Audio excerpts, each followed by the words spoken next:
సుహాస్ మరియు మాళవిక మనోజ్ జంటగా నటించిన ఓ భామ అయ్యో రామ చిత్రం జూలై 11న విడుదలవుతోంది. ఈ చిత్రం ప్రేమకథా చిత్రంగా తెరకెక్కిన ఈ సినిమాకు అనుష్క నటించిన ఘాటి సినిమాతో బాక్సాఫీస్ వద్ద పోటీ ఉండనుంది. సుహాస్, మాళవిక మనోజ్ జంటగా నటించిన తాజా చిత్రం ఓ భామ అయ్యే రామ. ఈ ప్రేమకథ చిత్రానికి రామ్ గోదాల దర్శకత్వం వహించారు.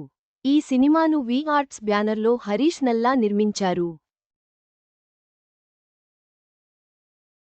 దాదాపు ఇప్పటికే షూటింగ్ పూర్తి చేసుకున్న ఈ చిత్రం ప్రేక్షకుల ముందుకు వచ్చేందుకు సిద్ధమైంది. తాజాగా ఈ సినిమా రిలీజ్ డేట్ను మేకర్స్ అనౌన్స్ చేశారు.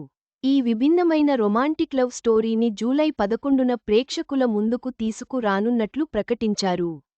అదే రోజు అనుష్క ప్రధాన పాత్రలో తెరకెక్కించిన ఘాటి విడుదలవుతోంది. దీంతో బాక్సాఫీస్ వద్ద ఈ రెండు చిత్రాలు పోటీ పడనున్నాయి. ఇప్పటికే విడుదలైన పాటలు, టీజర్కు ఆడియన్స్ నుంచి అద్భుతమైన రెస్పాన్స్ వస్తోంది. కాగా ఈ చిత్రంలో రవీందర్ విజయ్, బబ్లూ పృథ్వీరాజ్, ప్రభాస్ శ్రీను, రఘు కారుమంచి, సాత్విక్ ఆనంద్, నయని పావని ముఖ్య పాత్రలు పోషిస్తున్నారు. ఈ చిత్రానికి రాధన్ సంగీతమందిస్తున్నారు. సుహాస్ మరియు మాళవిక మనోజ్ నటనతో పాటు రాధన్ సంగీతం ఈ చిత్రానికి ప్రధాన ఆకర్షణలు. బాక్సాఫీస్ వద్ద ఈ రెండు సినిమాల మధ్య ఎలాంటి పోటీ ఉంటుందో చూడాలి.